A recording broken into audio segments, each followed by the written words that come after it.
6冊目は、四国88カ所を歩く、です。JTB が発行している、大人の遠足ブックシリーズの一冊です。私が初めてお遍路に行く際に、事前購入し参考にした本です。歩きお遍路、初心者向けであり、全34コースが紹介されています。1コースが、半日から1泊2日程度で、無理なく歩いて巡れるように、設定されています。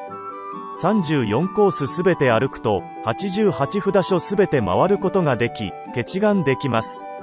コースごとに、地図や、距離、標高、目安時間などが記載されていて、参考になります。風景写真や、名物食べ物、史跡の紹介、番外札所なども載っており、お遍路中に、寄ってみたくなるものが、たくさん紹介されています。実際に私は、種まき大師からスタートしましたし、遍路石まんじゅうを食べました。最後には宿一覧なども記載されています。注意点としては、コース同士は、つながっておらず、一筆書きとはなりません。コースのゴールが、次のコースのスタートではないのです。例えば、23番薬王寺の後は、日和佐駅がゴールで、次コースでは、三黒堂近くのバス停スタートとなります。コース内でも、公共交通機関を使うこともあります。88札所を巡ることを目的としており、途中、歩かない部分も出てきます。公共交通機関を使いつつ、歩いてお遍路する人、向けですね。また、スタートとゴールは、必ず駅、バス停なので、区切り打ちの場合、スタート地点、ゴール地点の参考になるかと思います。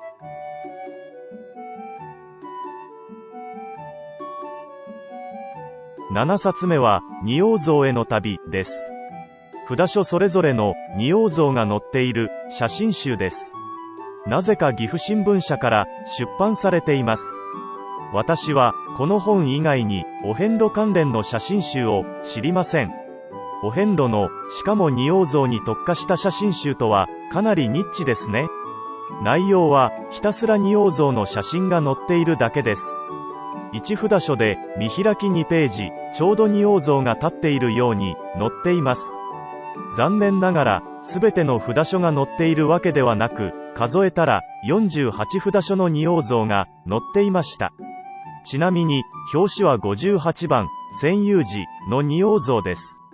いろんな仁王像が、比較して見れるので、違いがわかり、面白いです。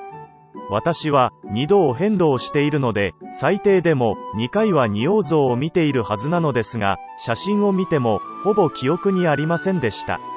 記憶にあったのはわずか3札所でした。そもそも仁王像なんてあったっけと思う札所もあり、自分の記憶力のなさを猛省です。欲を言えば、写真が阿行、雲行、各1枚ずつしかなく、全体像やアップ、仁王門など、バラエティに富んだ、複数枚の写真を見たかったな、と思います。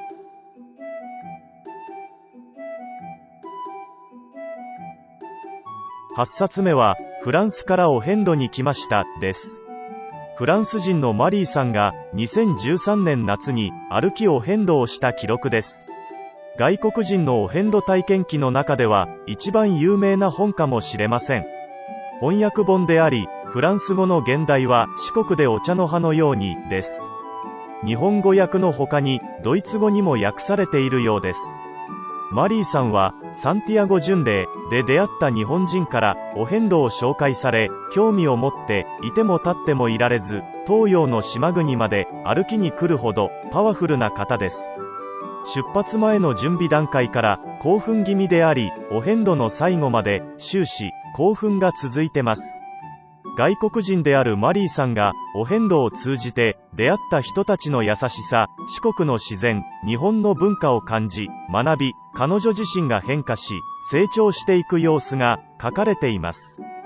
表現が比喩的で詩的な部分が多く、また西洋の言葉などの引用も多く、慣れていないと読みにくいと感じることはありますが、中身は濃密で読み応えあります。何も考えずに歩きお遍路をした私と違い、マリーさんは深くお遍路と向き合っているのがわかります。日本やお遍路の素晴らしさ、だけでなく、時間に支配されている日本人にストレスを感じたり、必要のない VIP 待遇へのストレスなども書かれており、外国人が何を思うのかを知ることができます。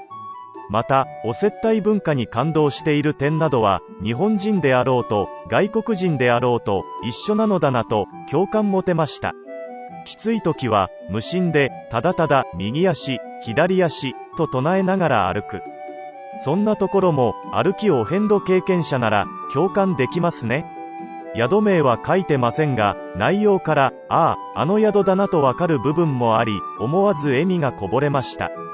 離島に泊まったり、県庁所在地では休息日を設けたり、お遍路の仕方も参考になる部分があります。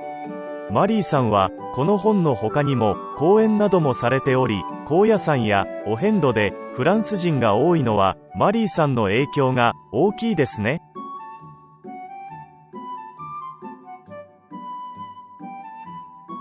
9冊目は、四国遍路の世界です。お遍路研究ではナンバーワンと言っても良い、愛媛大学の四国遍路世界の巡礼研究センターによる研究成果が書かれた本です。私は歴史や宗教にかなり疎く、少しは知識を得た方がお遍路が楽しくなるかもと思い手に取った本です。全15項からなり、それぞれの専門家が1項ずつ執筆しています。様々な文献や文学、日記からお寺の落書きまで、ありとあらゆる情報を駆使して、お遍路の歴史や文化の研究がされており、とても面白く感じます。ほとんど知らないことばかりで、そうなんだ、と思うことが多数ありました。個人的にびっくりしたのは、四国88カ所を空海が814年に改装したという話は、明確な裏付けがないという事実です。あくまで伝承であるという点に驚愕しました。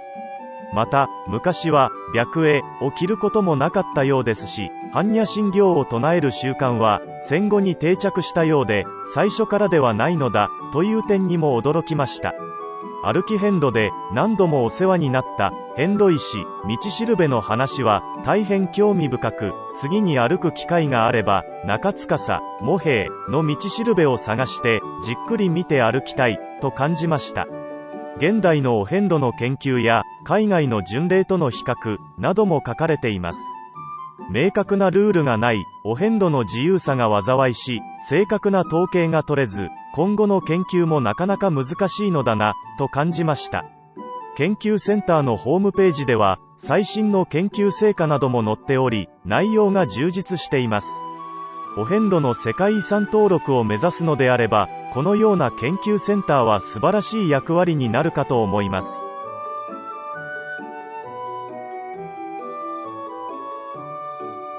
10冊目は、お遍路、寄り道コミックです。タイトルにある、お遍路とは、徳島新聞にて連載されていたコラムであり、コラムを原作として映像化されたのが、お遍路88歩きという紀行番組です。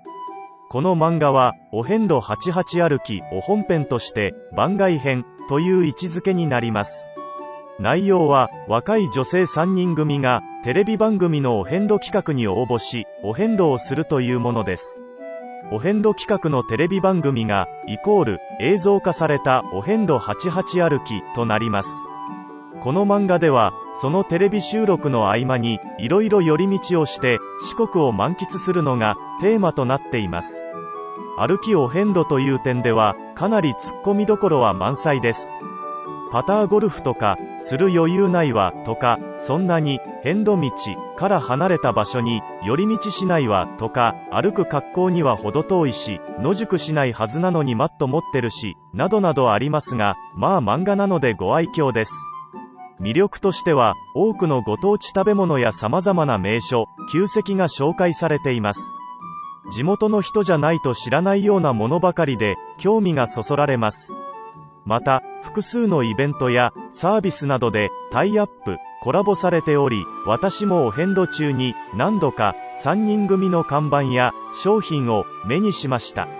映像化はまだ見たことがないので、いつか見てみたいと思います。